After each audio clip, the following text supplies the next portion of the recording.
best way to control an invasive species is to contain the population before it spreads.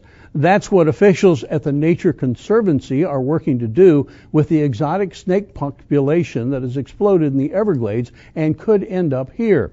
They brought in experts with live snakes to train local officials on how to catch the reptiles. SNN Local News 6 reporter Mia McCormick was there. Mia, I understand you got involved in this a little bit. A little hands-on, yes, actually I did. These are large snakes that are not native to Florida, like pythons and anacondas, that have bred in the Everglades and started showing up in backyards all over Florida. The goal of today's training was to get local officials to feel comfortable enough to catch the creatures on their own. This is a reticulated python. This one was captured in the wild. Nice.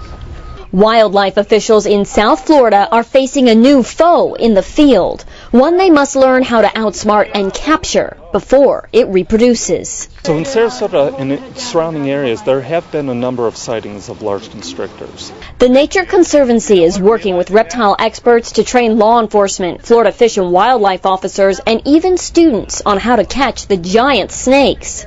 If you grab him by the tail, he's going to do one of two things: try to get away, or he's going to turn around and try to nab you. So it's important to have trainings like this so that when people do encounter these large constrictors, they can remove them from the natural areas before they become established. Even some county employees want to be capable of extricating the reptiles from public areas. Because I work at the Carlton Reserve, which is ideal habitat for them, lots of wetlands, lots of wading birds, and so perfect habitat, and we've had some reports of people seeing them there, and so we just need to be prepared to catch them if we can. Now transfer that head to your other hand and pull that bag around them.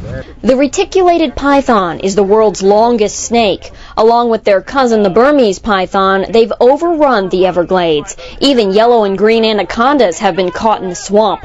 Officer Bob O'Horo has captured almost all of Florida's native snake species, but he's never faced anything like this. A lot of people, maybe even myself, wouldn't be inclined to attempt to capture one.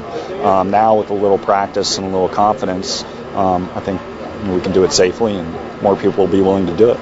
That confidence is what nature experts are counting on to keep the invasive serpent population at bay.